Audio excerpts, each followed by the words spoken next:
여러분, 예수님께서 이 땅에 속히 오실 것입니다. 주님을 기다리는 백성들이 이 세상 도초에 있고 또 진리를 사모하는 사람들이 세상 도초에 흩어져서 지금은 제가 볼 때 성도들이 고통당하는 시기입니다. 그래서 예수님께서 속히 오셔야 합니다. 사실은 교회가 준비되지 못했기 때문에 주님께서 계속해서 이제 오심을 연기할 수밖에 없는 입장에 오랜 동안 우리가 지냈습니다만은, 그러나 제가 다니면서 제가 한 가지 보는 것이 있습니다. 그것은 뭐냐면, 그래도 주의 백성들이 이 세상 각 나라마다 도처에 참으로 존재하는구나 하는 것을 제가 분명히 느끼게 됩니다. 하나님께서 살아계시고 만약 이 성경 말씀이 진리라면 예수님께서 분명히 오신다는 사실은 정말 하늘이 무너져도 부인할 수 없는 진리입니다.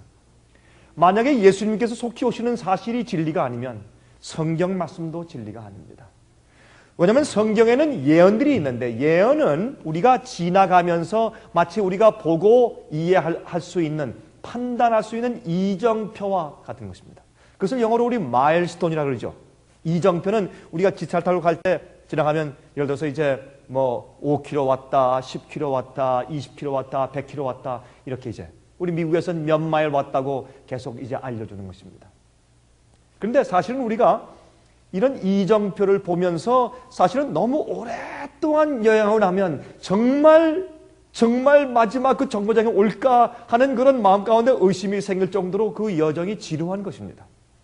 그러나 이정표가 정확하면, 만약 지금까지 우리가 계속 기차를 타고 올 때 정거장이 하나, 둘, 셋, 넷 지나면서 분명히 그 정거장들이 하나하나 분명히 그 약속된 대로 이정표대로 하나 둘씩 지나갔다면 맨 마지막에 종착역이 분명히 오는 것입니다. 그러므로 사실은 이 예언이라고 하는 것은 우리가 그 지나갈 때마다 주의 말씀이 맞다, 틀림없구나, 주님 오신다 라는 사실을 우리 마음 가운데 확인시켜 주기 위해서 주신 것이 예언입니다. 예언을 연구할 때 하나님의 백성들이 부흥되게 되어 있습니다. 여러분, 예언은 우리를 깨우기 위해 주신 것이고 주의 말씀을 확인하게 하기 위해 주신 것입니다. 제가 오늘 저녁에 다시 이제 한 예언을 말씀드릴 텐데, 어제 말씀드린 예언에 또 이제 조금 더 나가서 연결시켜서 제가 요한계시록 17장에 있는 음녀의 심판에 대해서 말씀하신 예언을 이제 설명을 드리겠습니다. 여러분, 이것은 요한계시록 17장인데 17장은 그건 무슨 말인가 하면, 요한계시록 12장에는 여러분, 이제 제가 설명드린 요한계시록 세미나 테이블 들으신 분들은 다 이해하시겠지만, 요한계시록 12장은 하나님의 참된 교회가 어떻게 지금 역사 가운데서 흘러가고 있는가라는 것을 설명해 준 것이 12장입니다. 13장은 그 교회를 미워서 없애기 위해서 공격하는 마귀의 마지막 공격을 설명한 것이 13장이에요. 그래서 우리가 이 짐승의 표의 환란이라고 부릅니다.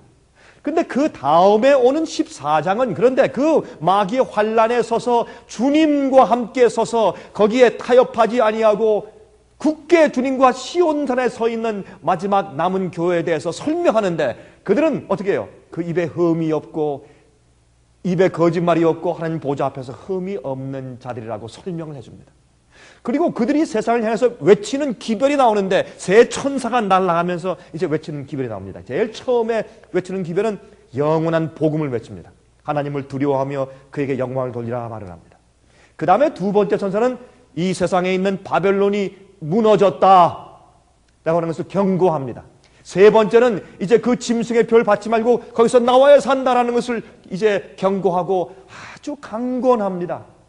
그 다음에 두 가지 추수 얘기가 나옵니다. 그러면 15장에 가면 15장에는 이제 14만 4천이 하늘에 올라가서 찬송을 부르는 그런 하나님께 영광을 돌리고, 주님께서 드디어 이 땅에 있는 교회를 주님께서 구속하시었습니다. 여호와께 찬송과 영광을 돌립니다 하는 얘기가 15장에 나와요. 그 다음에 하나님께서 이 땅에서 복음으로 당신께서 구원하실 수 있는 자들은 다 구원하신 이후에, 여기서 우리 한마디만 하고 지나가십시다. 성경의 디모데 전서에 말씀하기를, 하나님께서 이 땅에는 모든 사람들이 한 명도 빠짐없이 모든 사람들이 다 진리를 아는 데 이르러 다 회개하여 구원 얻기를 원하신다 그랬습니다. 하나님은 예정서를 가리키신 하나님이 아니에요. 누구는 이미 멸망당하고 누구는 구원받도록 예정하시는 그런 하나님이 아니에요. 그것은 잘못된 바벨론의 음행의 포도주 가운데 하나예요. 그건 잘못된 사고방식이에요. 하나님은 모든 사람이 전부 다 회개하고 구원받기를 원하시는 분이에요. 그러나 어떤 사람들은 하나님께서 아무리 해도 구원할 수가 없어요. 우리 자식들도 여러분 자식들 여러분 마음대로 할 수 있어요? 마음대로 할 수 없죠. 그 아이가 어릴 때는 그저 엄마 아빠 없으면 못 살지만 이 아이가 커서 머리가 커지면 자기 마음대로. 우리 집 아이들도 보니까 말이죠. 어릴 땐 말이죠. 그 엄마 아빠 그저 엄마 아빠 하는데 안 데려가면 맨날 울더니 나중에 조금 크니까 엄마 아빠하고 같이 있으면 싫대요. 자기들끼리 혼자 가야 돼요. 여러분 다 그렇지 않습니까? 점점 크면서. 그런데 이 어머니 아버지와 깊은 관계를 유지하지 못한 자녀들은 나중에 집을 나가는 것입니다. 다음 자처럼. 그때 아무리 어머니 아버지가 울고 또 애를 써도 그 아이를 제대로 구원할 수 없지 않습니까? 하나님도 마찬가지요. 하나님께서 이런저런 방법으로 다 애를 써서 그 영혼을 구원하려고 애를 쓰지만 우리가 마음을 열고 주님의 성령의 음성에 응답하지 않는데 주님께서 어떻게 구원하시겠냐 말이에요. 근데 여러분 이렇게 생각하실 거예요. 아니 간단하죠. 하나님께서 천사를 보내가지고 큰 영광으로 쫙 지나가면서 너 이러면 안 된다, 이렇게 해라, 이 교회 가라, 저렇게 해라 하시면 금방 다 깨닫고 할 텐데 그렇게 안 하시고 뭐 그냥 어떤 때는 혼돈되는데 어떤 목사는 이렇게 말하고 어떤 박사는 이렇게 말하고 어떤 교수는 저렇게 말하고 혼돈되게 만드시고 이 교회는 이렇게 말하고 저 교회는 이렇게 말하는데 어떻게 알란 말입니까? 오리무중인데. 참 하나님께서 쉽게 전도하시고 쉽게 끝내실 수 있는데 이렇게 어렵게 하시는지라고 우리가 가끔 마음 가운데 의심하는 것입니다. 여러분들 하나 이해하십시오. 지금은 이 세상의 선악간의 대쟁투의 싸움이에요. 다시 말해서 마귀의 반역 때문에 전쟁이 생긴 것입니다. 그리고 이 전쟁에는 룰이 있어요. 싸움엔 룰이 있어요. 하나님은 함부로 하실 수 없어요. 예를 들어서 하나님께서 나타나가지고 너 글로 가면 안 돼, 일로 와야 돼 이렇게 천사를 이렇게 보여주고 큰 능력으로 어떤 때 우리가 잘못할 때 하늘에서 우레가 막 우르르 하면서 너희 놈 하시면 우리 금방 회개할 거 아니에요. 왜 그렇게 안 하시냐 말이에요. 그러나 여러분 기억하세요. 하나님께서 그렇게 하시면 마귀도 그렇게 하도록 허용해 줘야 돼요. 이해하세요? 무슨 말인지? 하나님께서 그렇게 초자연적인 방법으로 계속 인간에게 이렇게 인터빈 하셔서 이렇게 들어오셔서 그게 역사하시면 마귀도 그렇게 하게 허용해 줘야 돼요. 그러면 사람들이 우리가 볼 때 마귀도 천사의 모양으로 나타나고 천사도 천사의 모양이고 누가 누구인지 어떻게 알겠어요? 더 혼돈돼서 우리가 구원받기 더 어려울 것이요. 그래서 하나님께서 우리를 구원하시는 방법은 뭐냐면 성령의 음성으로, 그 성령의 음성으로 우리에게 인도하시는 것 가운데 가장 중요한 빛이 성경이란 말이에요. 그러면 이런 생각이 드실 거예요. 아니 성경을 읽는데 이 사람은 이렇게 해석하고 저 사람은 저렇게 해석하고 어떤 때는 이건 옛날에 쓴 말씀이라 우리 다 그래서 읽으면 어떤 때 무슨 말인지 이해가 안 되는데 가라사대, 이게 어떤 사람을 가라사대로 했느냐요. 참 어려운 말들이 많아요. 암호 같은 말들이 많아요. 이걸 어떻게 이해하겠습니까? 그러므로 예수께서 말씀하기를 들을 귀가 있는 자는 들을진저. 성령의 음성을 들을 수 있는 자. 근데 어떤 자들이 성령의 음성을 듣는 줄 아세요? 영적인 자들과 육신적인 자들이 있어요. 그게 거듭남이에요. 그런데 제가 어제 저녁 말씀드리지만 다시 한번 말씀드릴게요. 많은 오늘날 그리스도인들이 감정적인 느낌을 성령을 받았다고 착각하는 것이에요. 그것이 오늘날 바벨론의 큰 기만 가운데 하나예요. 속이 뜨끈뜨끈하고 눈물이 나고 그냥 격정적이고 감정적이고 말이죠. 이럴 때 성령이 임했다 난리가 나요, 교회에서. 여러분 그러면 연속 방송국을 보면서 가슴이 점이 오고 눈물 흘리는 것은 그것도 성령 받은 거예요? 여러분 가만히 보세요. 교회에서 막 성령 받았다고 난리치는 그 감정과 연속 방송 보면서 막 눈물 흘리고 하는 것과 여러분 느끼는 감정은 똑같아요. 그러면 어떻게 우리가 알 수 있어요? 길은 성경 말씀밖에 없어요. 진리로. 그래서 여러분 거듭난 자들은, 성령의 음성을 듣는 자들은 예수님을 따라와요. 그런데 특별히 마지막 주님의 백성들이, 오늘 제가 어제도 말씀드렸지만 오늘 제가 또 말씀드린 이런 얘기들은 거듭나고 성령의 음성을 듣는 자들만 이해할 수 있는 것입니다. 여기 계신 분들 가운데서 혹시 제가 지금 말씀하는 얘기가 이게 제가 지금 도대체 지금 강 목사가 무슨 얘기를 하는 건가 라고 하는 분들은 오늘 저녁에 제 강의를 들으시면서 조금 좀 의아하실 거예요. 그러나 여러분들이 정말 성령의 음성을 들으시고 마음문을 열고 주님의 뜻대로 따라가길 원하고 주님의 재림을 사모하는, 주님께서 오심을 정말 사모하신다면 제 얘기를 다 이해하실 겁니다. 네, 갈까요? 자, 오늘은 제가 이 제목을 음녀의 심판이라고 하기보다 제목을 이렇게 붙였어요. 내 본향 멸리 남았나. 이게 더 좋죠? 음녀의 심판 그런 것보다. 왜냐하면 음녀의 심판 때가 되면 그건 무슨 말이에요? 때가 다 됐단 말이에요. 15장은 승리한 교회가 찬송 부르는 것이고 요한계시록 16장은 뭐예요? 하나님께서 당신의 교회를 구원했으니까 이제 뭐예요? 심판이 임해요. 심판이 임하는 건 뭐예요? 7재앙이에요. 7재앙이 임하고 17장엔 음녀의 심판에 대해서 내가 너에게 음녀의 심판을 보인다. 왜? 이제 내가 재앙을 보낼 텐데 특별히 이 재앙을 보내는 장본인이 누군가, 그 장본인 음녀가 누구며 그 음녀가 언제 어떻게 심판받을 것인가 라는 것을 우리에게 알려주는 것이 요한계시록 17장인데 그 음녀의 심판을 이해하면 우리가 뭘 이해해요? 아, 이제 우리가 어느 때쯤 와 있구나 하는 것을 알 수 있단 말이에요. 이해하시겠습니까? 우리 가보십시다. 여러분, 이 내 본향 멸리 남았나라는 건 찬송이 영어로 있는데 여러분 이 찬송을 아는 분이 계세요? How far from home I est as on 그런 찬송이 있어요. 여러분 기억하세요? I bend my steps, the watchman spake. 아주 은혜스러운 가사예요. 예, The long night is almost gone. The morning soon will be break. 근데 이 찬송은 내 본향 멸리 남았나 그 파수꾼 대답하되 이 밤은 거의 다 새고 시동이 들이니. 얼마나 좋아요. 여러분 이 세상에 곧 동이 틉니다.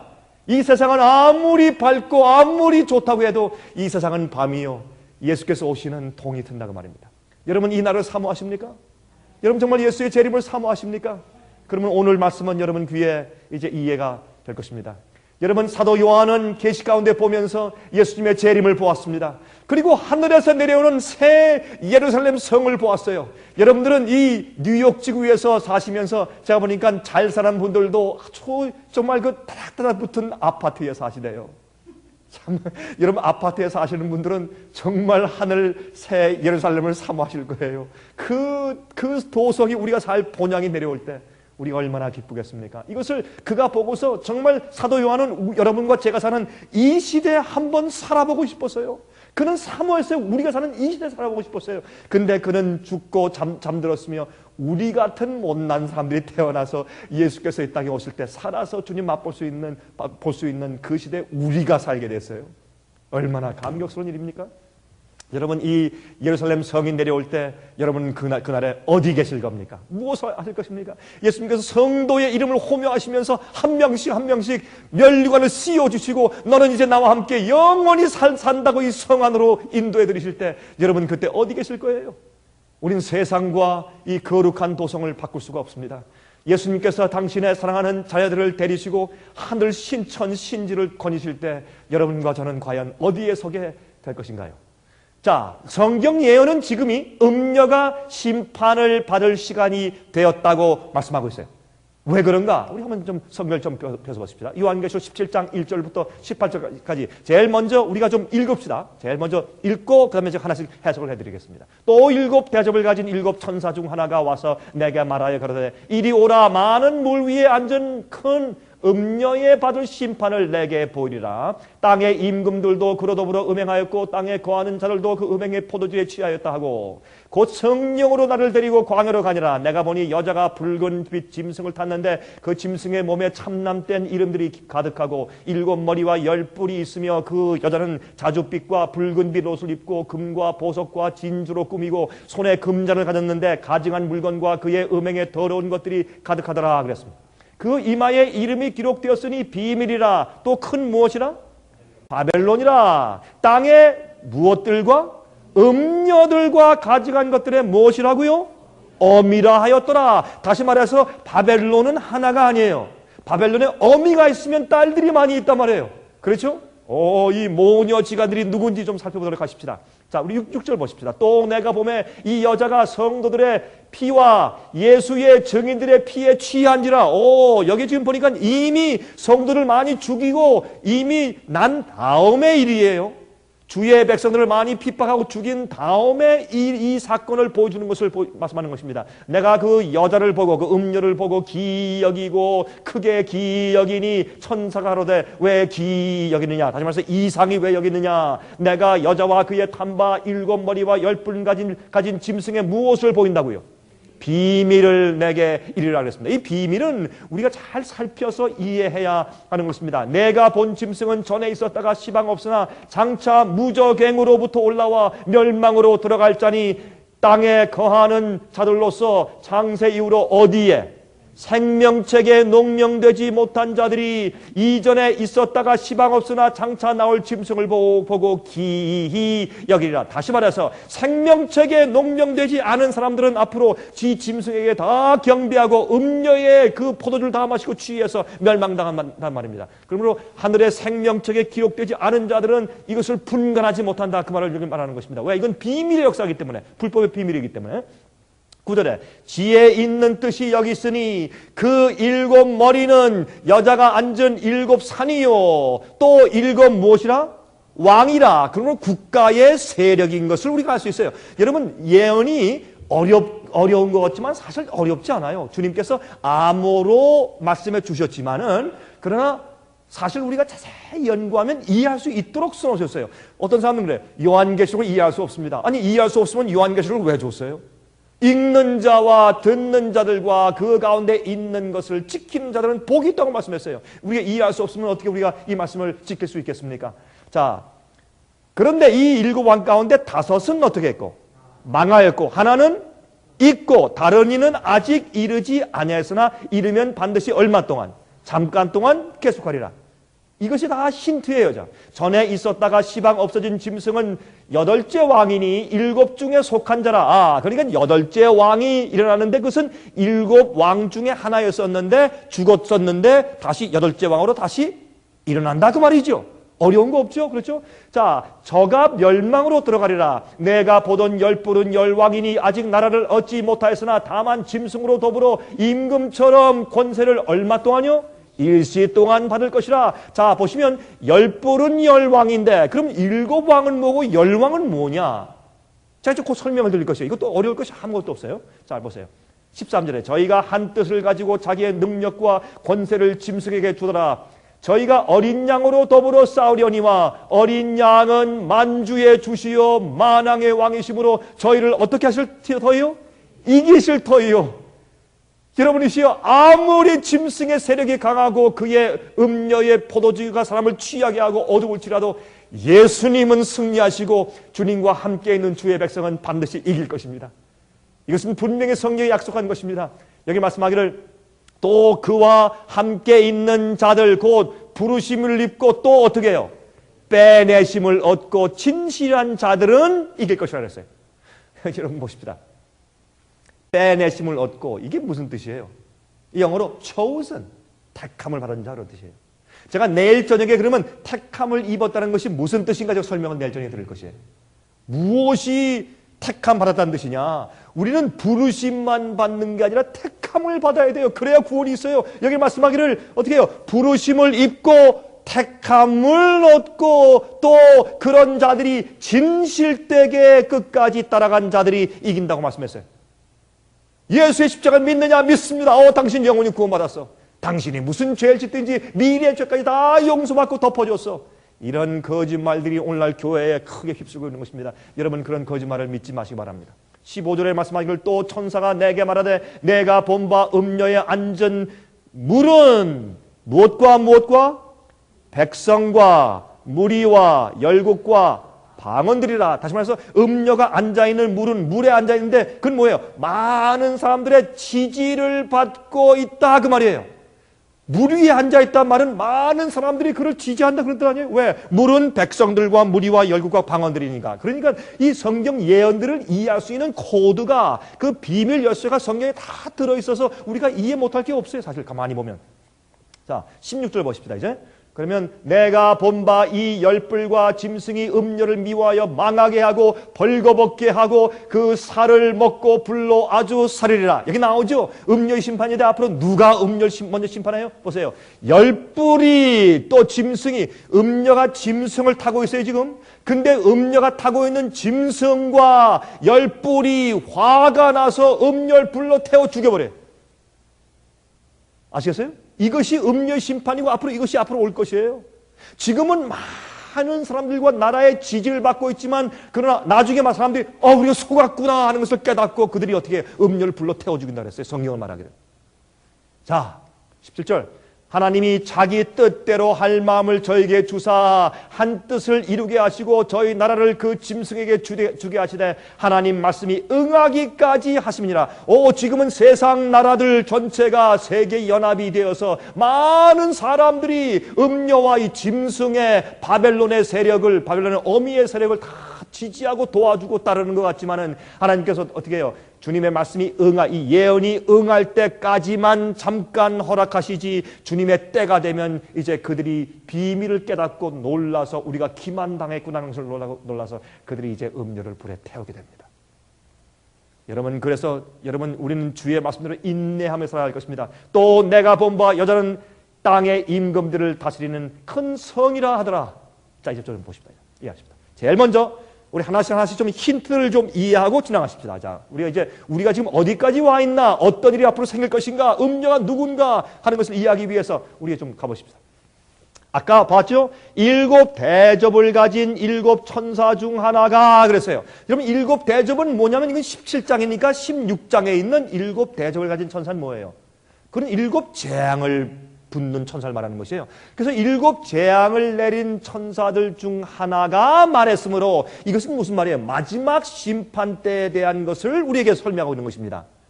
7 재앙 가운데 그 재앙을 부를 천사 중 하나가 음료의 심판에 대해서 좀 설명하는 것이에요. 근데 보세요. 많은 물 위에 앉은 큰 음료 그랬어요. 그런데 여기 보니까 또 여기에 내가 보니 여자가 붉은빛 짐승을 탔는데 그랬기 때문에 이건 우리가 앞뒤를 살펴보니까 여러분 성경에는 이 대구법, 대구법, 카에에즘 그렇게 불러요. 이 대구법은 같은 내용을 조금 다른 언어로 표현해서 반복하는 반복적 대구법이에요. 그래서 이 반복적으로 이제 똑같은 것을 이제 설명하는데 그러므로 많은 물 위에 앉은 큰 음료, 이 밑엔 그 큰 음료가 붉은빛 짐승을 탔다. 그러니까 이 많은 물과 붉은빛 짐승은 사실은 같은 내용이라고 말해요. 짐승도 나라, 국가를 상징하고 많은 사람들도 국가의 백성을 상징하잖아요. 그래서 이것들은 전부 다 국가, 나라들과 사람들의 지지 위에 앉아있다. 그것을 설명하는 것이에요. 하나 어려운 게 없어요. 우리 이 예언의 해석은. 그렇죠? 자, 그런데 그 짐승의 몸에 참남된 이름들이 가득하고 7 머리와. 여러분 참남대라는 게 뭐예요? 하나님의 고난을 주장하는 것이 참남대예요. 예수님께서 어떻게 해요? 소자야 내 죄가 사함을 받았느니라. 그러니까 바리새인들이 뭐라 그랬어요? 참남대다. 내가 어떻게 하나님처럼 사람의 죄를 사하느냐 그랬죠? 또 예수님께서 어떻게 해요? 하나님 아버지 나는 하나라. 그러니까 내가 참남대다 그랬어요. 그래서 하나님의 고난을 주장하는 것이 성경의 참남대예요. 이 음료의 세력은 하나님의 세력도 자기가 가지고 있다고 주장을 해요. 자, 보세요. 또 보십시다. 아까 제가 말씀드렸죠? 계시록 16장 1절 2절에 보면 또 내가 들으니 성전에서 큰 음성이 나서 7 천사에게 말하되 너희는 가서 하나님의 진노의 7 대접을 땅에 쏟으라 하더라. 첫째가 가서 그 대접을 땅에 쏟으며 악하고 독한 헌대가 짐승의 표를 받은 사람들과 그 우상에게 경배하는 자들에게 나더라. 재앙들이에요. 그것을 7 대접을 했어요. 7 대접을 가진 천사 중에 한 천사가 어떻게 해요? 이 예언을 지금 보여주고 있다 그 말입니다. 자, 물은 아까 읽었죠? 계시록 17장 15절에 음료에 앉은 물은 백성과 무리와 열국과 방언들이라. 이해가 분명하죠? 어려울 게 아무것도 없어요. 그러므로 이 어떤 화가가 이렇게 그림을 그렸어요. 여러분과 저에게 좀 더 밝히 인상적으로 이해할 수 있도록 하기 위해서 이 그림을 그렸어요. 참 그림을 잘 그렸죠? 이 음녀가 참 보세요. 참 예쁘죠? 예뻐요? 이런 거 보면서 예쁘다고 하면 여러분 눈이 조금 아니죠, 그만하겠죠. 여러분 좀 순수한 얼굴이 아니죠. 음녀 같은 좀 아주 좀 홀리는 눈이죠. 그렇죠? 여러분 제가 조금 지나가는 얘기로 제가 한마디만 하고 지나갈까요? 요즘에 여자들의 화장이 어디서 나온 줄 아세요? 제일 처음에 화장이 제일 처음에 어디서 유래된 줄 아십니까? 태양신을 섬기는 이교 숭배에서 유래했어요. 여러분 생각할 때, 아유, 또 목사님이 참 강한 말씀 많이 하시는데 이제는 화장까지 얘기하신다. 아마 그렇게 하실 거예요. 그러나 제 얘기를 이해하세요. 아니, 저희 집사람도 이제 나이가 이제 많아지니까 제가 그래요. 여보, 당신 조금 얼굴을 칠해야 되겠다. 너무 어떤 데는 당신 이제 나이가 많아지니까 너무 그냥 맨 얼굴 다니니까 안 되겠다. 그런 얘기도 제가 가끔 해요. 저 그거 반대하는 사람 아닌데 어떤 때는 말이죠. 지나치게 막 이거 보세요. 이렇게 지나치게 이게 하면 이건 문제 있는 거 아니에요, 이거는 보통 안 하는 내가 어떻게 이렇게 하고 다니면 이건 유혹하려고 다니는 거지. 그러니까 음녀지 이게. 근데 이게 옛날에 그 애굽의 태양신 숭배하는 제사장들을 보시면 큰 눈, 입, 코 이게 굉장히 화장했어요. 여러분 옛날에 지금 이 박물관에 있는 애굽의 미라 뚜껑에 있는 이 바로의 얼굴들 보세요. 그때 얼굴 어때요? 굉장하죠. 여러분 요새 우리 한국 사람들이 유행 하나 있죠. 이 permanent 영구 화장이 전 영구 화장이라서 난 그 화장품 이름인 줄 알았어요. 영구 화장이 이 영구 화장이 뭔가 했더니 알고 보니까 뭘 이렇게 물감들이 타투하듯이 해가지고 영구적으로 화장하는 거래요. 영구 화장을 해요. 전 처음에 그 무슨 말인지 몰랐어요. 그게 전부 다 애굽에서 나온 거예요. 음녀. 근데 이 음녀가 보세요. 화려하게 이렇게 진주를 차고 성경은 말하기를 너희가 금과 진주로 이런 거 차지 말고 어떻게 아름다운 그래서 품성으로 마음을 단장하라 했어요. 어떤 교회 가면요. 누가 최신 유행 옷을 입고 왔는가, 누가 가장 멋있는 목걸이, 귀걸이 차고 왔는가, 그거 자랑하려고 그냥 오다가도 어떻게 머리를 이렇게 하고 들어온대, 이렇게. 그냥 들어오다도 이렇게 한번 하고 들어. 여러분, 이게 사실인 건 어떻게 사실인가? 그게 다 음녀의 짓들이에요, 사실은 그건. 음녀하는 행위들이에요. 금전을 가지고 있는데, 여러분 여기 보면 종교와 정치의 연합이요. 여자는 성경에서 교회를 상징하는데 음녀니까 타락한 바벨론 교회 아니에요. 그런데 짐승이 지금 다 안 보이지만 짐승을 타고 있는데 이 짐승이 성경의 짐승은 나라예요. 그래서 이것은 뭐냐? 짐승을 타고 앉아있는 배도한 교회니까 종교와 정치가 합쳐진 교회를 말하는 것이에요. 종교와 정치는 분리돼야 돼요. 종교가 정치와 합작을 하면 자기 종교, 자기 가르침을 반대하는 사람을 경찰과 군대를 보내서 죽이고 감옥에 집어넣어요. 그래서 핍박이 오는 것이에요. 앞으로 짐승의 환란이 올 때는 어떻게 오는 줄 아세요? 중세기에 교황권이 그 국가도 가지고 있었기 때문에 자기를 반대하는 사람들 이단자라는 누명을 씌워서 군대를 보내서 붙잡아 갖다 죽였단 말이에요. 그래서 앞으로 이 미국도 여러분 9.11 사태 이후에 제가 오늘도 뉴스를 들으니까 그렇게 말하더라고요. 9.11 사태 이후에 생긴 Patriot Act, 애국 행동이라고 하는 그런 법령이 있죠. 다시 말해서 영장이 없이도 테러주의자 때문이다라는 그런 명령만 생기면 사람을 붙잡아서 감옥에 가둘 수도 있고 수색할 수 있고 가택 수색할 수 있고 그 은행 잔고도 그냥 수색할 수 있는데 못 없이 워런트 영장 없이 할 수 있는 그 경찰과 FBI에게 큰 권한을 준 그 Patriot Act. 그게 2005년도에 그 시효 기간이 끝나요. 그때 대통령이 이것은 영구히 미국의 법으로 만들어야 된다라고 말하면서 그것을 지금 국회에 좀 상정을 했어요. 미국도 여러분 앞으로 한 번만 더 큰일 터지잖아요. 9.11 사태 같은 일이 한 번만 더 터지죠. 여러분 제가 내일 모레 여러분 계속 들어보세요. 제가 미국이 앞으로 어떻게 될 것이고 미국에 있는 이런 일이 무엇인지 제가 설명을 드릴 것이 한번 들어보세요. 제 말이 맞는가 안 맞는가. 미국이 앞으로 갑자기 하루아침에 독재주의로 변해버려요. 그게 성경 예언이에요. 미국이 세상에서 최고의 자유주의 나라죠, 지금. 오래 한가 여러분 보세요.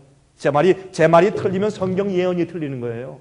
미국이 짐승의 표를 강요하는 선봉의 나라가 돼요, 미국이. 그 성경 예언이에요. 자, 보세요. 근데 이 여인이 짐승을 타고 있는데, 물을 타고 있고, 물에 앉아 있고, 또 짐승을 타고 있는데, 짐승이 머리가 7개고 뿔이 10개라 그랬어요.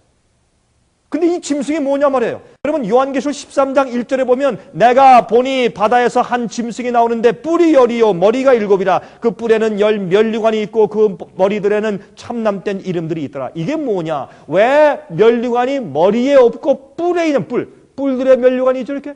왜 뿔에 왕관이 있어요? 머리에 없고. 그것은 7머리 시대보다 어떻게 해요? 뿔로 10나라로 갈라진 그 시대를 강조하기 위해서 뿔에 면류관이 있어요. 어떤 데 보면 어떻게 해요? 머리에 면류관이 있어요. 그것은 7머리로 갈라진 시대를 말하는 것이고 그다음에 이것은 7머리 시대 지난 다음에 어떻게 해요? 뿔의 시대를 말하는 것이죠. 이것은 로마 시대 이후에 열국 시대가 되었었죠. 옛날에 다니엘 7장 예언 그거에 대해서 있는 고 짐승을 보여주면서 이것이 교황권이에요. 교황권은 머리는 사자 같고 몸은 표범 같고 발은 곰 같고 그렇죠? 그 다음에 이 하는 행위는 무시무시한 용처럼 말해요. 이 짐승은 옛날에 다니엘서 7장에 있는 그 짐승의 복합적인 성격을 다 가지고 있는 짐승이에요. 교황권을 그렇게 좀 설명했어요. 이게 좀 뭔가 좀 설명해 봅시다. 다니엘 7장을 보시면 어떻게 해요? 사자는 뭘 상징했어요? 어느 나라? 바벨론. 곰은 뭘 상징했어요? 예? 헬라. 세 번째 표범 나라는 어느 나라를 상징했습니까? 죄송합니다. 이 두 번째가 페르시아죠? 헬라가 아니야. 제일 처음에 사자는 바벨론, 두 번째 곰은 메데 페르시아, 세 번째는 헬라, 그리스, 그렇죠? 자, 이제 날개 달린 사자, 표범이니까 굉장히 신속한 그 헬라를 상징했습니다. 알렉산더 대왕의 신속한 세계 정복, 그렇죠? 네 번째는 용처럼 무서운 짐승이에요. 10뿔이 있어요. 로마 나라죠. 로마 제국인데 로마 제국이 멸망한 다음에 열국으로 갈라졌지 않습니까? 이것을 한눈에 보여주는 예언이 다니엘 7장에 했어요. 그러므로 여기에 있는 머리를 좀 보십시다. 사자 머리 몇 개예요? 하나. 곰은 몇 개예요? 하나. 표범은 머리가 몇 개예요? 4개. 4개. 여러분 헬라 나라가 4나라로 갈라졌죠. 알렉산더 왕이 죽은 다음에 4나라로 갈라졌죠. 그러니까 머리가 4수로 표현되어 있어요. 네 번째 로마 나라는 머리가 하나. 그러면 우리 머리를 좀 씌워보십시다. 하나, 둘, 셋, 넷, 다섯, 여섯, 일곱. 그래서 머리가 7이에요. 그래서 성경의 예언 가운데 머리가 7이라는 얘기가 나오면서 또 뿔이 몇 개예요? 뿔이 10개라는 얘기가 자꾸 등장하는 얘기가 뭐냐면 다니엘서에 이미 이런 설명과 예언을 주셨단 말이에요. 어려운 게 아무것도 없어요. 그래서 다니엘과 요한계시록은 같은 책이기 때문에 같이 연구를 해야 된다 그 말입니다. 자, 오케이. 자, 그러면 이런 세력을 왜 이렇게 이건 또 어떤 화가는 이렇게 무섭게 그려놨어요. 이건 제가 봐도 좀 무서운 것 같아요. 그렇죠? 근데 실제는 정말 계시 가운데 요한이 봤을 때 정말 이런 모습을 보았을 거예요. 물에서 쫙 올라오는데 음녀가 물 위에 앉아있는데 사실은 보니까 가만히 붉은 짐승을 타고 있는데 짐승의 머리가 7개고 뿔이 10개인 무서운 짐승을 타고 있는 이 여인인데 아까 본 것처럼 그런데 겉으로 보일 땐 기가 막히게 예쁘거든. 여러분 장녀가 예뻐요 안 예뻐요? 장녀 예뻐요. 제가 얼마 전에 한국에서 말이죠. 제가 바로 지난달이네. 한국에서 이제 차를 타고 왔는데 어떤 사람 차를 타고 이렇게 쭉 가는데 어떤 데 가다 보니까 우리도 모르고 길을 잃어서 어디 고물길 가면서 가다 보니까 전 한국에 그런 게 있는지도 몰랐어요. 그게 장녀촌이래요. 거기 차를 타고 지나가는데 유리창 창문들이 쫙 있는데 아가씨들이 다 멋있고 전요 옛날에 이거 장녀 그러면 옛날에 우리 인상으로는 그렇지 않은데 지금은요 젊은 사람들이 키가 8등신이요 쭉쭉 빠진 처녀들이 그렇게 예쁠 수가 없어요. 화장하고 다 이렇게 서 있는데 제가 그랬어요 속으로 저렇게 예쁜 아가씨들이 무엇 때문에 저렇게 하고 있나? 아무리 무엇해도 먹고 살 수 없어요. 저렇게 내가 보니까 난 너무 놀래고 기가 막혀서 한참 쳐다봤어요. 저도 아버지 아니에요. 저도 두 딸 가진 아버지거든요. 내가 너무 기가 막혀가지고 음녀는 예뻐요. 여러분, 그러니까 기생이 예쁘니까 사람들이 기생집에 가잖아요. 술 먹고. 왜 성경은 음녀는 뭐예요? 장녀란 뜻이 장녀. 영어로 harlot, 장녀, 음녀. 그게 기생, 그게 무슨 뜻이에요? 예뻐요. 오늘날 교회 멋지고 뭐 기가 막히죠. 예? 사람들이 올 때 매력적이고 그 오케스트라, 찬양대, 멋있는 교회 건물 그렇게 예뻐요, 보기에. 매력적이고 막 그냥 금방 미혹당하게 돼 있죠. 왜 성경이 음녀라고 말하는지 사람들이 이해를 못해요. 음녀. 그런데 보세요. 그래서 마귀 역사는 바벨론부터 메데페르시아, 헬라, 로마, 그럼 열국부터 계속 똑같은 바벨론의 이교, 태양신의 그 가르침이, 이교 가르침이 계속 쭉 흘러오고 있기 때문에 그것을 일곱 머리 열 뿔이라고 설명을 하는 것이에요. 여기 보세요. 교황권입니다. 제가 말씀드려요. 저는 이 조직과 시스템 말하는 것이지 그 안에 있는 사람들 말하는 것이 아니에요. 그 안에 있는 많은 친칠한 사람들이 있어요. 몰라서. 그들이 묵주로 하늘에 없는 성모 마리아에게 엉뚱하게 그들이 기도하고 있지만은 그 마음을 하나님께서 아시기 때문에 모르고 하는 것이니까 주님께서 불쌍히 여기서 그들을 어떻게 해요? 질 보여주면서 거기서 나와라. 그렇게 하면 안 된다. 그들을 구원해 내시는 것이에요. 그러나 진실된 백성들이 있어요. 모르니까. 그러나 보세요. 여기 보면 이거 뭐예요? 온 세상에 있는 만조백관들이 옛날부터 모여서 어떻게 해요? 교황을 지지해요. 그래서 이게 많은 물 위에 앉아 있는 것이고 짐승 위에 앉아 있는 것으로 성경은 상징했다 그 말이에요. 자, 그런데 제가 어제 보여드렸죠. 그 여자는 자줏빛과 붉은빛 옷을 입고 금과 보석과 진주로 꾸미고 했는데 여기 보니까 보세요. 이번에 베네딕트 16세의 그 옷을 보니까 정말 붉은 옷을 입었는데 그 옆에 있는 추기경의 옷은 자주색이고 그 금과 진주와 보석으로 꾸미고 이렇게 또 달고 있죠. 얼마나 정확해요. 우리가 부인할 길이 없어요. 그렇죠? 그런데 아까 보니까 이것은 음녀라. 근데 음녀들의 어미라. 그랬어요. 그런데 여러분 한번 보실래요? 인디펜던트라고 로만 캐톨릭 교회의 특별한 교회 매거진이 있어요. 그 매거진에 9월 5일자 2000년도에 다음같이 말을 했어요. Other churches are no sisters of ours. The Vatican insists. 바티칸이 주장하기를 다른 교회들은 우리의 자매 교회들이 아니다라고 주장한다. 그게 무슨 말이냐 말이에요. 여기 보면 카디널 래칭거 2000년 9월 4일 날 이번에 교황으로 선출된 바로 래칭거 추기경이 교황 베네딕트 16세 교황이 다음과 같이 2000년도 9월 4일째 말했어요. 그 사람은 교리 부장이었잖아요. 종교 재판부의 부장이에요. 이렇게 그가 설명했어요. It must be always clear that the one holy Catholic and Apostolic Universal Church is not the sister, but the mother of all the churches. 이건 놀라운 얘기. 뭐라 그랬어요? 그가 말하기를 이 하나밖에 없고 거룩한 전체적인 캐톨릭 교회 또 이 우주적인 사도 교회가 이 천주 교회는 다른 모든 교회들의 자매 교회가 아니고 어미다. 어머니다. 이것이 로마 교회의 가르침이고 믿음이에요. 그래서 성경은 뭐라 했어요? 모든 음녀들의 뭐라고요? 어미라 그래서 어미라. 얼마나 이야기가 간단해요, 여러분. 보세요. 요한계시록 17장 2절 보세요. 땅의 임금들도 그로 더불어 음행하였고 땅에 거하는 자들도 그 음행의 포도주에 취하였다 하고 제가 어제 설명드렸죠? 잘못된 가르침이 우상숭배예요. 진리와 거짓을 오류를 섞여 놓으면 그게 포도주 술이 되는 것입니다. 순수한 포도즙에다가 그것을 발효시키면 그것이 포도주 취하게 하는 술이 돼요. 여러분 맛있는 오렌지 주스에 독소인 청산가리를 몇 방울 떨어뜨리면 그것은 더 이상 우리가 맛있는 그 오렌지 주스가 아니고 그것은 우리를 죽이는 독소예요. 그것을 설명하고 있는 것입니다. 자, 우리가 지금 다 보고 있죠? 이번에 요한 바오로 2세 교황의 장례식을 보니까 아까 본 옛날의 교황을 알려날 때 그 모습과 얼마나 똑같아요. 추기경들과 온 세상의 지도자들과 왕들과 대통령들과 수상들이 같이 모여서 만왕의 왕에게 경배하는 모습을 우리가 보았지 않습니까? 자, 이것이 요한복음 이제 그 장례식 것을 제가 어제 이미 설명드렸습니다. 대통령들과 왕들과 추기경들과 정치가들과 그다음에 이 경제인들과 신부들과 모든 사람들이 모여서 음행하며 그 포도주에 취해 있는 모습이요. 그렇죠? 이것은 미사 자체였습니다. 근데 이 미사를 중계방송하는데 CNN에서 중계방송 생중계를 하는데 미사의 그 차례차례 하나하나를 전부 설명해줘요. 저희는 TV 방송할 때 돈을 많이 내고 그 시간을 사고 해야 될 텐데 이거는 전 세계적으로 2시간 반 동안 정말 1푼 안 들이고 천주교 대전도 집회를 했어요.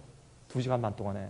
그 미사를 설명하면서 엄청난 일을 했어요. 그 떡을 갖다가 모든 그 대표자들, 각 종교단체 대표자들 중까지 와서 그걸 받아먹고. 놀라운 일이죠, 여러분. 이럴까요? 이런 정치가들이 모여서 만왕의 왕을 경배하는 일이 과연 있을 수 있을까요? 이런 사람들의 헌신. 그러므로 바벨론의 오류의 포도주는 순수한 포도즙이 발효되어서 취하게 하는 술이 된 것을 말하는 것입니다. 예수님께서 우리에게 뭘 주었어요? 우리에게 나는 포도나무요 너희는 무엇이라? 가지라. 그래서 우리가 주님을 받아들이고 성령을 받으면 우리에게서 무엇이 생겨요? 포도가 생겨요. 그 포도를 짜면 순수한 포도즙이 생겨서 포도즙은 우리에게 활력을 주고 생명력을 주고 양분을 주는 것이에요. 그러나 그것을 잘못 관수해 두면 그것이 발효돼서 취하게 만들어요. 취하게 만들어요. 여러분, 사람들이 그래서 포도즙을 마시지 않고 포도주를 마셔서 취하는 것입니다. 포도주는 원래 주의 참 진리의 말씀이 변질된 것을 가르쳐서 음행의 포도주라 그렇게 말을 했어요. 얼마나 이해하기가 간단해요? 쉽죠? 제가 한번 보니까 한 번은 말이죠.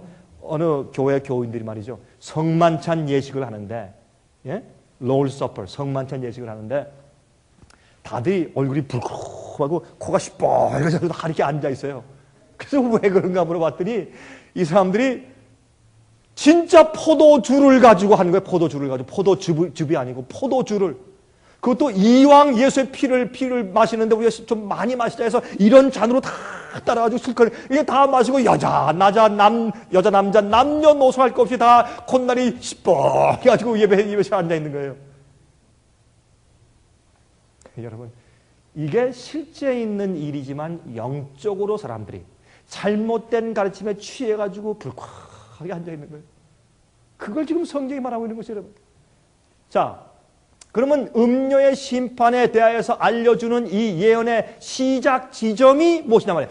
그러면 이 예언이 음료가 언제 어떻게 어떤 식으로 심판당할 것인가 누가 그것을 우리가 알려주기 위해서 시작점 힌트를 줘요. 힌트를 줘야 우리가 시작할 거 아니에요. 그렇죠? 자 보세요. 계시록 17장 3절에 말씀하기를 또 곧 성령으로 나를 데리고 어디로 가니라? 광야로 가니라. 자, 여러분, 성경 예언에서 특별히 요한계시록에서 광야는 무엇을 상징했어요? 광야. 요한계시록 12장에 광야가 나옵니까? 나와요. 누가 광야로 도망갔어요? 요한계시록 12장에. 여자가. 여러분들, 어떤 부분들은 여러분 조금 이해하기가 어려우시죠? 그러나 여러분, 그러니까 제 이런 타입을 받으신 다음에 한번 듣고 또 듣고 몇 번 하시면 그다음에 아마 충분히 머리에 들어가실 거예요. 성령으로 나를 데리고 광야로 가니라. 광야로 가서 광야에서 있는 음료를 본 것이 왜 광야냐 말이에요. 보세요. 계시록 12장 6절 14절에 보면 그 여자가 교회가 광야로 도망하며 거기서 얼마 동안이요? 1260일 동안 저를 양육하기 위하여 하나님의 예배하신 곳이 있더라. 옛날에 와일드댄스인들과 알비댄스인들과 그들이 광야로 도망가서 산속에서 그 골짜기에서 얼마나 고생하며 살았어요. 그들이 그 중세기에 1260년 동안 교황권의 핍박을 받으며 쫓겨다니던 그것을 광야라고 말을 했어요. 근데 광야 시대는 1261이니까 예언상의 하루는 얼마나? 1년이라. 그러므로 1261은 1260년이기 때문에 1260년 동안 교황권이 핍박하던 시대를 성경 예언은 광야라고 말한단 말이에요. 그렇죠? 이 밑에도 그 여자가 큰 독수리의 두 날개를 받아 광야 자기 곳으로 날아가 거기서 그 뱀의 낯을 피하여 마귀의 공격을 피하여 가니 한 때와 두 때와 반 때를 양육받으며 한 때, 두 때, 반 때는 뭐예요? 한 때는 영어로 one time, two times, half time. 그 뭐냐면 영어로 one time 한 때라는 것은 옛날 앵글로색슨, 옛날 고어 영어로 1년이라는 뜻이에요. 그러면 1년, 2년, 반년 얼마예요? 1년 더하기 2년 더하기 반년. 3년 반. 3년 반은 뭐예요? 12달에 대해 3년 반하면 48개월이죠. 48개월은 1260일이에요. 성경적으로 1년은 360일이니까. 1260년을 강조하고 위해서 중세계 1260년 동안의 핍박 기간이 광야다라고 성경은 설명해 주고 있단 말이에요. 어려울 게 없어요. 그렇죠? 자, 그 다음에 6절, 7절 보면 17장. 또 내가 보매 이 여자가 성도들의 피와 예수의 증인들의 피에 취한지라. 이미 마셨어요. 이미 성도와 주의 백성들을 많이 죽인 다음에 피에 취해 있어요. 그러니까 이게 뭐예요? 광야로 가서 성령께서 요한을 데리고 광야로 데려가서 그게 무슨 뜻이에요? 1260년 동안 핍박하던 그 중세기 시대로 돌아가서 지금 보여주는데 그 보여주면서 보니까 이미 이 음녀가 주의 백성들 예수의 증인들을 많이 죽인 다음에 그 피에 잔뜩 취해 있어요. 피를 많이 마셨단 말이에요. 그건 무슨 뜻이에요? 이미 그 핍박 기간이 끝난 마지막 지점에 와 있다고 말이에요. 이해가 됩니까? 이미 취해 있기 때문에 광야에 가서 보니까 광야에 1260년의 핍박 기간의 시작도 아니고 중간도 아니고 이미 많이 죽이고 잔뜩 피를 마시고 취해 있는 마지막 부분에 가서 계시를 보여준다 그 말이에요. 이해되시겠습니까? 자, 내가 그 여자를 보고서 놀라고 또 놀라니 천사가 가로되 왜 기이 여기느냐? 내가 여자와 그의 탄 바 7머리와 10뿔 가진 짐승의 비밀을 내게 보일 것이라 그랬습니다. 자, 이제 보십시다. 내가 본 바 이 짐승은 전에 있었다가 시방은 없으나, 시방은 이러면 이게 사실 사투리인데 한국에 옛날엔 이게 표준말이었지만 성경을 우리가 번역할 때, 한국말로 번역할 때 1900년도 초기에는 이게 사실은 표준말이었는데 지금은 시방 그러면 이게 사투리가 됐어요. 시방은 지금이죠. 다시 말해서 전에 있었는데 지금은 없어요. 왜요? 장차 무적행으로 올라와 멸망으로 들어갈 자니, 그러므로 이게 뭐냐면 1260년 동안 주의 백성을 많이 죽이고 피에 취했던 그 권세, 음녀, 교황권이 1260년의 그 핍박 기간을 끝나는 1798년도에 그 불란서 혁명 세력인 나폴레옹 장군의 밑에 있는 버티어 장군이 와서 피우스 6세를 붙잡아다가 바티칸에 와서 붙잡아다가 말에 태워서 불란서로 데려가서 감옥소에 가둔 다음에 3개월 동안 거기서 죽었어요. 그래서 교황이 죽게 된 상처를 받았어요. 그래서 이 짐승은 전에 있었다가 시방 지금 없단 말이에요. 예? 지금 설명하고 있어요. 근데 보세요. 지혜 있는 뜻이 여기 있으니 그 7머리는 이 여자가 타고 있는 7머리의 10뿔을 설명하는 거예요. 그 7머리는 여자가 앉은 7산이요. 또 7왕이라. 7왕이 누구냐? 잘 보십시다. 그러면 지금까지 마귀가 사용해온 그 세력들을 말하는 것인데 아까 우리가 다니엘 7장의 짐승들을 보았죠. 7머리. 5은 어떻게 했고? 망했고, 5은 이미 지나갔고, 하나는 어떻게 있고, 다른 이는 아직 이르지 아니하였으나 이르면 반드시 잠깐 동안 계속할 것이다. 7왕을 설명합니다. 예? 잘 보세요. 5은 망했고, 6번째 왕은 지금 있고, 7번째 왕은 곧 올 텐데 오면 잠깐 동안만 권세를 받을 것이다. 그렇게 말을 했어요. 이게 무슨 말인가? 성경 예언에서 머리나 뿔은 정치적인 세력이나 왕권을 의미합니다. 아까 우리가 본 것처럼 이렇게 7머리 10뿔 그 나라의 그 세력들을 상징했죠. 성경은. 자, 그러므로 성경 말하길 5머리는 망하였고, 무엇이 망했어요? 첫 번째, 바벨론 제국이 이미 지나갔죠. 영어로는 Five are fallen 그랬어요. 이미 넘어져 다 지나갔어요. 하나하나 보세요. 바벨론이 지나갔죠. 두 번째 메데 페르시아가 지나갔죠. 세 번째 헬라가 지나갔죠. 네 번째 이교 로마가 지나갔어요. 이교 로마 이후에 무슨 로마가? 교황 로마가 생겼잖아요. 근데 이교 로마 이후에 서쪽인 로마에서 여러분 컨스탄틴 황제부터 특히 나중에 그 저스티니안 황제가 동쪽으로 비잔티움으로 저쪽으로 이제 전도에 갔지 않습니까? 그렇죠? 그쪽으로 다 전도에 간 다음에 그 다음에 교황 로마가 들어섰습니다. AD 538년부터. 그리고 다섯 번째 교황 로마는 성도들의 피에 이미 취하여 있습니다. 이 세력이 전에 있었으나 시방은 보이지 않는 세력이라고 말했어요. 그러므로 이 다섯 세력은 이미 지나갔고 망하였고 또 어떻게 해요? 여기에 그 다음에 하나는 있고 그러면 여섯째 왕이 누구냐 말이에요. 잘 보세요. 중세기 환란 끝 무렵에 다섯 번째 왕인 교황 로마가 1798년도에 불란서의 혁명 세력에 의해서 죽게 되는 상처를 입게 되었어요. 그렇죠? 그 즈음에 일어난 세력이 성경에 말하기를 하나는 있고 라고 말한 여섯 번째 왕이에요. 근데 그 왕이 누구냐 말이에요. 보세요. 요한계시록 13장 11절 12절 보면 이 짐승은 말이죠. 여섯 번째 왕은 성경 예언에 나오는 짐승들을 따져야 돼요. 어떤 사람들은 이래요. 이거는 어떤 건 이락이다, 러시아다, 중국이다 막 이래요. 아니 그러면 이락, 중국 뭐 이런 나라들은 성경의 짐승이나 뿔이나 머리로 예언돼 있는 적이 한 번도 없어요. 그러므로 그런 걸 갖다 붙이면 그러면 왜 한국 갖다 붙이지? 북한 갖다 붙이고 일본 갖다 붙이면 어때요? 그러면 안 된단 말이에요. 성경에 이미 설명되어 있는 것들을 갖다가 짜 맞춰야지 없는 것들을 자기 마음대로 갖다 붙이면 안 된단 말입니다. 그러므로 여기 보기를 이미 요한계시록 13장에 미국은 이미 상징되어 있는데 내가 봄에 또 다른 짐승이 땅에서 올라오니 새끼 양같이 두 뿔이 있고 용처럼 말하더라. 여러분 이 세상 역사 가운데서 양 같은 예수 그리스도의 품성을 가지고 기독교 정신을 가지고 올라왔던 짐승 나라인 국가는 미국밖에 없는 것을 우리가 알지 않습니까? 그러므로 보세요. 근데 이 짐승이 보세요. 이 미국은 1774년도에 건국을 했어요. 그러므로 이것은 교황권이 죽게 되는 그 시점에 올라오기 시작한 국가고 머리란 말이에요. 그러므로 다섯 번째 왕이 내려갈 때 여섯 번째 왕이 올라오는데 그것은 미국일 수밖에 없어요. 성경적인 예언을 볼 때 미국 이외에 다른 나라를 찾을 수가 없단 말이에요, 여러분.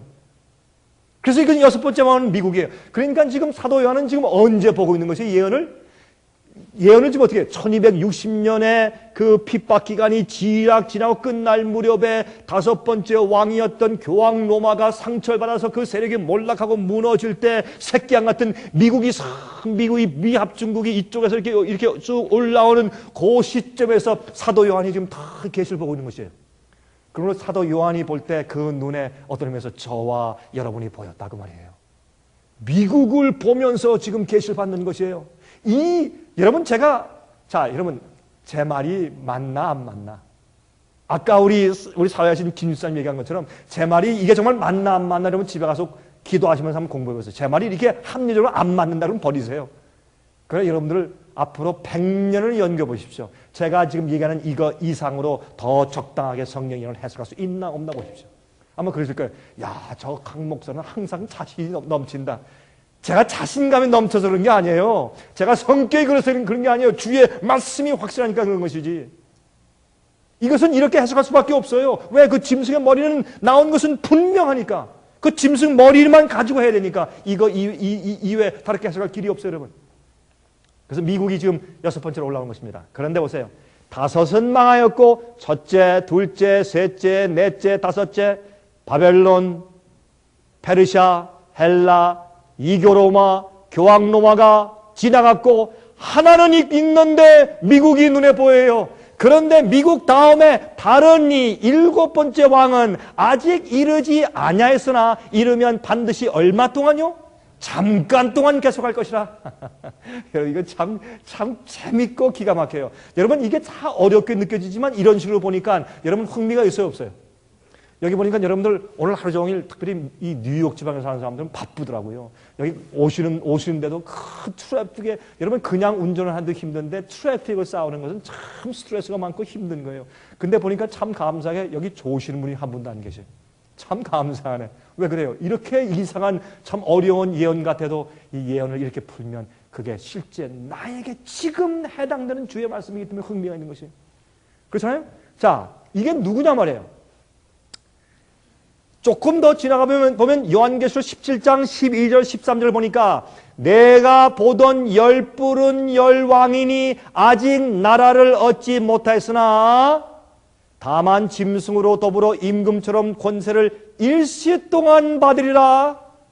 이 얘기가요, 아까 있는 그 얘기하고 너무 비슷해요. 여러분 가만히 보세요.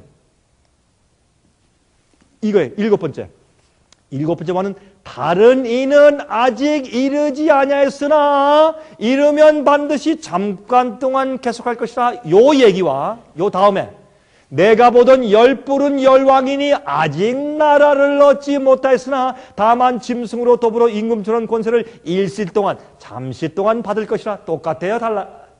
안 똑같아요? 똑같죠? 그래서 일곱째 왕은 열뿔이에요. 일곱째 왕을 열뿔로 또다시 다른 표현 방식으로 또다시 강조해 준 예언이란 말이에요. 이것이 성경 예언의 반복적인 기록 방법이었어요. 이 유대인들은 그렇게 생각을 했어요. 같은 것을 또 조금 다른 표현으로 또 얘기하고 그것이 성경의 기록 방법 가운데 하나예요. 특별히 예언은 강조하기 위해서. 그래서 일곱 번째 왕은 열뿔이요. 다시 말해서 미국은 한 나라지만은 요 다음번에 오는 슈퍼파워는 세계 연합이란 말이에요. 그래서 열뿔이에요. 옛날에 로마가 멸망한 다음에 열뿔이 났어요. 열국으로 나누어졌죠. 로마 제국이 멸망하면서 생긴 열국이 지금에 있는 유럽 나라들이 아닙니까? 서구 유럽이 아니에요? 마찬가지예요. 그러므로 지금은 이것은 옛날 로마가 멸망한 다음에 열국이 아닌 것은 이 열뿔은 아직 나라를 얻지 못했다 그랬어요. 그러므로 미래에 올 것이거든요. 미국이 이렇게 슈퍼파워로 경찰국으로 세상을 다스리고 있는데 이제 조금 있으면 어떻게 해요? 미국이 어떻게 해요? 이 세상 연합을 주도하고 있잖아요. 이락을 칠 때 그냥 혼자 안 치고 왜 연합군을 만들었어요? 세계 연합을 만들고 있는 것이 그 뒤에 어마어마한 음모가 있는 것이에요. 여러분 제가 이것을 앞으로 계속 말씀드릴 것이에요. 여러분 잘 들으셔야 돼요. 저희가 한 뜻을 가지고 이 세계 연합이 온 나라들이 한 뜻을 가지고 자기의 능력과 권세를 짐승에게 주어요. 예? 이번 그 교황의 장례식을 보세요. 앞으로 헌법을 만들어서 교황이 바꾸어 놓은 잘못된 계명을 준수하라고 이 세상에 명령을 내릴 것이에요. 각 나라가 법령적으로 왜 권세를 짐승에게 줘요? 교황권에게 줘요. 그러므로 일곱째 머리와 열뿔은 같은 세력에 대한 표현인 것입니다. 미국 이후에 일어나는 세계 연합, 그것을 우리가 New World Order, 새 세계 질서라고 말하죠. 여러분 1991년도에 이락을 처음 칠 때 부시 대통령의 아버지 대통령이 제일 처음에 무엇을 언급했어요? New World Order, 새 세계 질서라는 말을 얘기했어요. 여러분 지금 부시 대통령도 클린턴도 그런 말을 많이 했죠. 왜 갑자기 새 세계 질서를 말하냐 말이에요. 그것이 이 세계 연합에 대한 아젠다고 음모고 그것이 성경 예언의 성취이기 때문에 그렇게 하는 것이에요. 미국 이후에 이제 그 세력이 세계 연합이 오는 것이에요. 이게 뭐예요? 유엔의 세계 연합인 것입니다. 세계가 하나가 되어서 교황권의 가르침을 지지하게 되는 시대에 지금 살고 있는 것이에요. 자 보세요. 여러분 우리 미국 달러입니다. 달러인데 뒤에 후면에 보세요. 후면에 여기 있죠? 이게 피라밋인데 이게 피라밋이 아니에요. 여기 끊겼죠 이렇게 여기에. 예? 위에 있는 건 all seeing eye예요. 삼각형에 이게 눈이 들어있죠. 이거는 애굽의 태양신의 상징이에요. 옛날에 애굽의 태양신을 섬기는 신전에 이런 모습이 항상 있었는데 왜 이것이 미국의 달러 뒷면에 이게 있냔 말이에요. 이런 모양이. 이건 고칼 노릇이요. 또 여기에 있는 이건 피라밋이 아니고 이교의 신전의 제단이에요. 성소의 제단은 이렇게 안 생겼어요. 이건 이교의 제단을 말하는 표식이에요. 이게 어떻게 이렇게 되어 있어요? 여러분 이 밑에 쓴 글씨를 아세요? 여기 한번 가까이 보여드릴까요? Novus Ordo Seclorum, 라틴 말이에요. 이것은 오래전에 미국에서 화폐를 만들 때부터 이렇게 딱 써놨어요. 이게 무슨 뜻이에요? New World Order, 새 세계 질서. 어떻게 이런 말이 옛날에 미국의 화폐를 만들 때 이런 게 들어가 있으며 이교 재단이 있고 태양신의 눈이 들어가 있단 말이에요. 이런 게. 이게 우연한 일이에요? 절대 아니에요. 성경은 말하길 미국이 마지막에 6째 왕인데 그 이후에 미국이 앞으로 새 세계 질서를 만드는 주체국이 될 것을 이미 예언했는데 그대로 이미 음모가 시작되었고 미국이 건국할 때부터 이미 그 속에 제수잇의 활동을 통해서 프리메이슨의 활동을 통해서 이런 것이 다 재정되어 있었어요. 여러분, 아브라함 링컨 대통령이 왜 죽은 줄 아세요? 왜 암살당한 줄 아세요? 아브라함 링컨 대통령은 자기 친구에게 편지하고 국회의원들에게 편지하기를 교황권을 주의해라. 교황권은 절대로 들어와서 미국의 특별히 제수에서 활동을 주의해라. 그들이 미국에 들어와서 우리 정치에 관여하지 못하게 하라고 편지를 썼어요. 그래서 암살당한 거예요. 앞으로 우리가 하늘에 가면 엄청난 비밀을 이야기해 될 것이에요. 여러분 자 보세요. 요한계시록 17장 11절 12절 전에 있었다가 시방 없어진 짐승은 8째 왕이니 7 중에 속한 자라. 그런데 그 7째 왕인 10뿔인 이 세상에 세계 연합 세계 질서가 있은 다음에 누가 옵니까? 그 다음에 8번째 왕이 올라오는데 7 중에 속해 7 왕 중에 하나였었는데 죽었다가 다시 살아나요. 8째 왕으로 일어나요. 무엇이에요? 교황권이 다시 부활하는 것이에요. 세상을 다스려요. 어떤 때처럼 중세기의 세상을 다스렸던 똑같은 권한으로 다시 부상하게 되는 것을 말하는 것이라 그 말입니다. 저가 7 중에 속한 자라. 저가 멸망으로 들어가리라. 저가 전에 있었다가 시방 없어진 짐승이 8째 왕이에요. 교황이 분명하죠. 내가 보던 10뿔은 10왕이니 아직 나라를 얻지 못했으나 다만 짐승으로 더불어 임금처럼 권세를 일실 동안 받으리라 그랬어요. 교황권이에요. 자, 그 앞에서 고개를 숙여서 아련하는 미국의 대통령을 좀 보십시오. 왜 미국 대통령이 유럽에 가면 항상 바티칸을 먼저 가요? 왜 국회의원들과 상원의원들이 유럽을 방문하면 왜 바티칸을 먼저 가서 아련을 할까요? 그 이유가 어디 있을까요? 자, 계시록 13장에 보니까 그러므로 그 머리 하나가 상하여 죽게 된 것 같더니 그 죽게 되었던 상처가 나오매 온 땅이 이상히 여겨 짐승을 따르고 그랬습니다. 요한계시록 17장 18절에 그러므로 내가 본 바 여자는 땅의 임금들을 다스리는 큰 성이라 하더라 그랬죠. 제가 말씀드렸지 않습니까? 이것이 교황의 장례식의 모습인데 보세요. 이것은 온 나라의 왕들이 모여있잖아요. 온 땅의 임금들을 다스리는 큰 성이라 하더라 그랬습니다. 자, 좀 물어보십시다. 이 모양이 무슨 모양일까요? 수수께끼예요. 혹시 아는 분 좀 말씀해 보세요. 바티칸의 모양이에요. 바티칸의 광장의 모양인데 이게 무슨 모양일까요? 예? 아, 열쇠 구멍. 아, 그것도 좋은 얘기예요. 다시 말해서 하늘과 땅과 지옥에는 열쇠 구멍 같이 생겼어요. 그렇잖아요? 이게 그것도 참 좋은 얘기예요. 그것도 흥미있는 해석이네요. 천국의 열쇠를 내가 쥐고 있다. 천국의 열쇠 구멍. 그것도 참 아주 재밌는 해석이에요. 또 어떤 분 없어요? 무슨 모양 같이 생겼어요, 이게? 예? 이게요, 해시계예요, 해시계. sundial, 해시계. 그래서 태양이 비칠 때 요 가운데 있는 탑에 그림자가 비치면서 보세요. 시간을 알려주는 같은 해시계 똑같은 모습을 그렸어요. 이게 태양신 이교 숭배 중심지라는 그들이 아주 남들이 알지 못하게 은밀하게 보여주는 이런 것을 사람들이 이해하지 못해요. 자, 보세요. 이게 애굽에 있는 옛날 고대 태양신전 앞에 있는 오벨리스크 탑입니다. 꼭 이렇게 생겼어요. 예? 근데 이게 어디 있어요? 바티칸 광장 중간에 있어요. 왜 이런 게 있어요? 그 위에 십자가만 딱 붙여놨어요. 이게 뭐예요? 기독교와 이교의 가르침에 믹스된 거예요. 혼합이에요. 바벨론이 무슨 뜻이에요? 혼합, 섞였단 말이에요. 자, 그런데 재미있는 것은 이게 백악관이 백악관. 백악관 앞에 워싱턴 마뉴먼트가 있는데 똑같은 게 서 있어요. 여러분, 이게 우연한 일인 것 같아요? 여러분, 제가요, 내일은 택함을 입은 자를 설명을 드리고, 그 다음에 내일 모레 저녁에는 여러분에게 이 문제를 자세하게 설명을 드리겠어요. 여러분, 깜짝 놀랄 일들이 있어요. 성경의 예언은 늘 나와요. 그래서 우리는 빛의 아들들이에요. 어둠에 사로잡힐 필요가 없어요. 보세요. 예? 내가 본 바 근데 여기 성경 말씀하기를 내가 본 바 이 10뿔과 짐승이 음녀를 미워하여 망하게 하고 벌거벗게 하고 그 살을 먹고 불로 아주 살리리라. 아까 이 10뿔과 짐승이니까 뭐예요? 짐승은 이 음녀가 교황권이 타고 있는 모든 나라들의 지지하는 세력들과 또 특별히 열불했으니까 유엔이니까 세세계 질서니까 세계연합이에요. 세계연합이 어떻게 해요? 교황을 지지하고 다 권세를 주고 있다가 나중에 속았고 나있고 하고 그들이 분노해서 그들이 불로 태워 죽인다 그랬어요. 근데 보세요.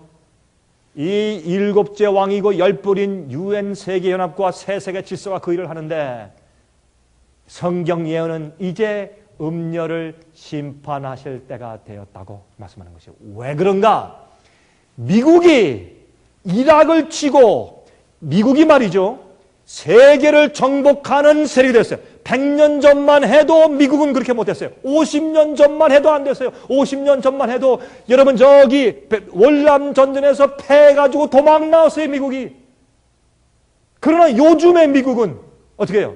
이락 전쟁에 무기 사용하면서 세계 공포했어요. 미국이 얼마나 강한 나라인 것을.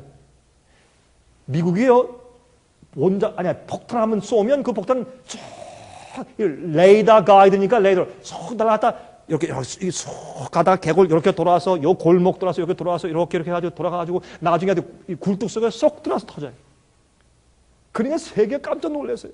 스틸스 기는 말이죠. 밤에 뜨면은 레이더가 잡지를 못하니까 와서 꽝꽝 지금 폭탄 터뜨리는데 어디서 왔다 가는지 도깨비인지 알 수가 없어요. 세계가 꼼짝 못하게 됐어요. 그것은 미국의 무기의 전시장, 박람회 전시장이었어요. 온 세상이 꼼짝 못하는 그런 슈퍼파워 경찰 국가가 된 것을 보아요. 그리고서 지금 미국은 뭘 해요? 유엔을 자꾸 들먹이면서 유엔을 결성해서 온 세상을 WTO, World Trade Organization, 무역법으로 딱 묶어가지고 중국도 꼼짝 못하고 한국도 다 꼼짝 못하게 무역법으로 다 묶어가지고 세계를 지배하는 나라가 되면서 유엔을 부상시켜요. 여러분 성경은 말하기를 이 어린 양같이 생긴 이 미국이 용처럼 말해요. 미국이 앞으로 잘못된 계명을 지키라고 잘못된 명령을 내리면서 짐승의 표를 강행할 때 온 세상이 따라하게 돼요.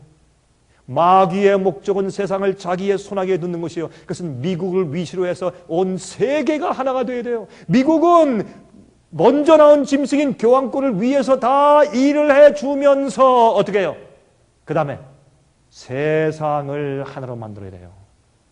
그래 온 세상이 짐승의 표를 안 받으면 사고 팔고 못하게 하는 마지막 환란이 먹혀들지 않겠습니까? 그래서 우리가 지금 뭘 봅니까?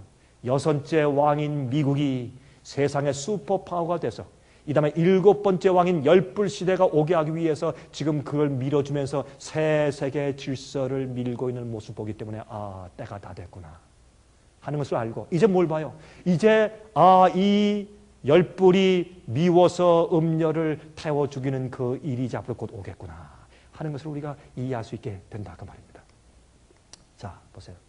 요한계시록 16장 10절 11절에 또 다섯째가 그 대접을 짐승의 보좌에 쏟으니 그 나라가 곧 어두워지며 사람들이 아파서 자기 혀를 깨물고 아픈 것과 종기로 인하여 하늘의 하나님을 회방하고 저희 행위를 회개치 아니하더라. 이것은 다섯 번째 재앙이요.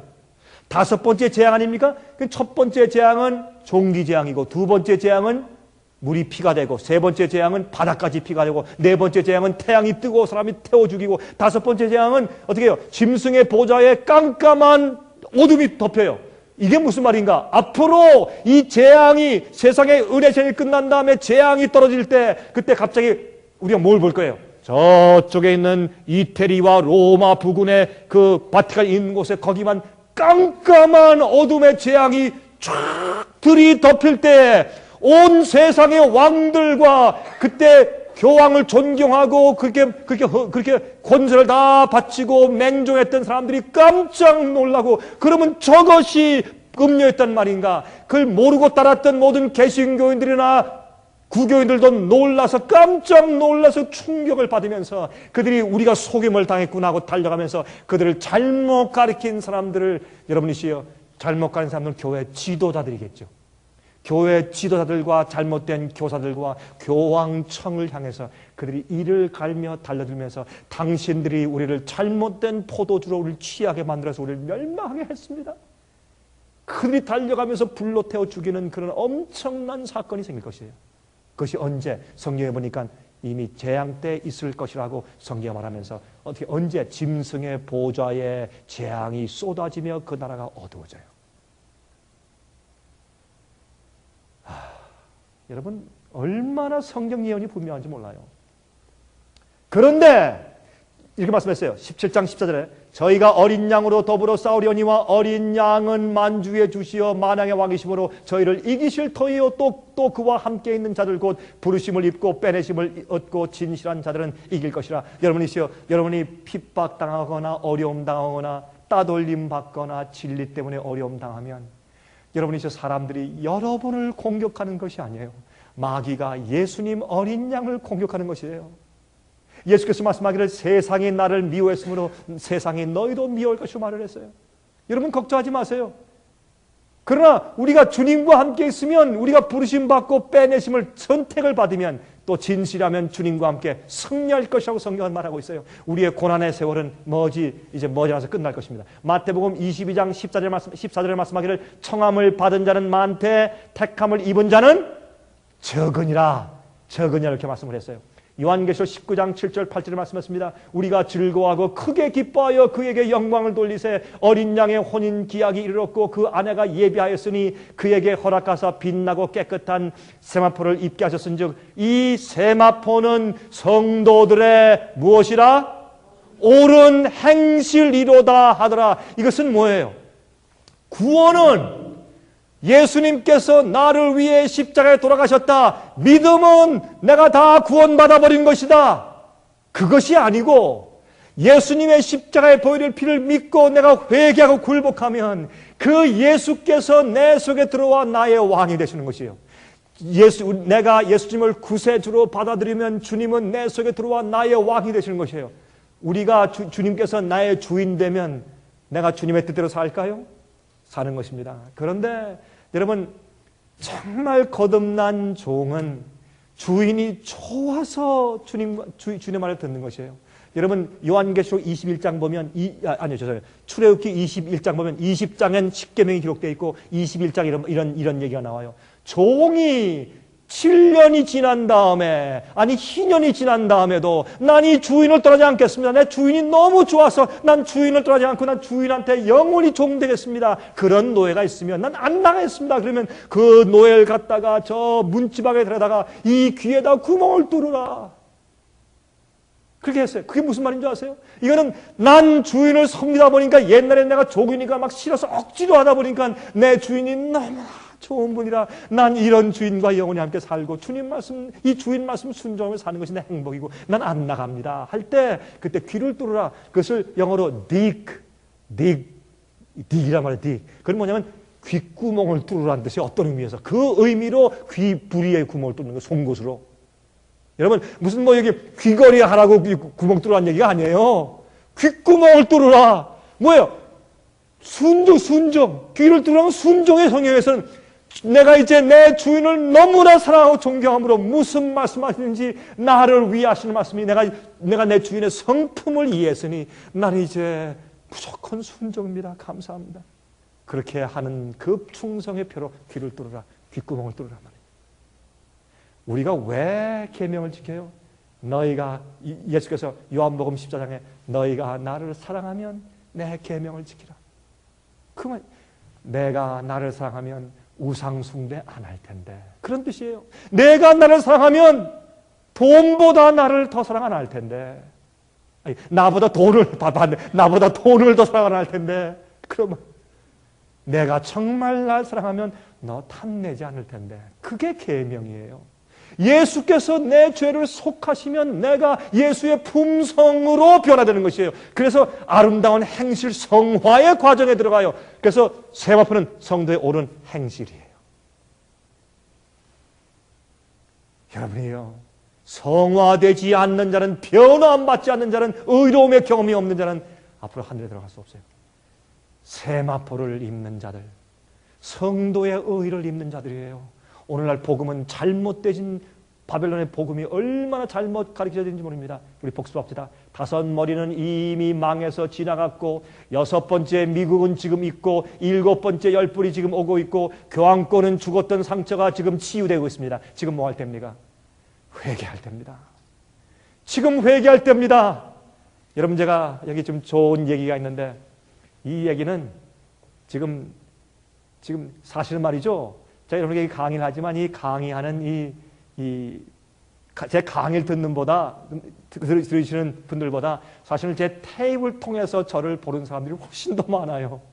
한국에 있는 사람들은 대부분이, 그 많은 분들은 제 이 테이프를 통해서 저를 만나서 들어요. 제가 한국을 가끔 방문하지만. 그래서 제가 이제 우리 테이프의 시간은 다 이제 끝났으니까 우리 테이프는 이제 멈추기로 하고, 우리 테이프를 보신 분들은 죄송합니다. 그러나 제가 이제 이 얘기를 좀 말씀을 좀 드리겠어요. 이제 테이프 좀 꺼주십시오.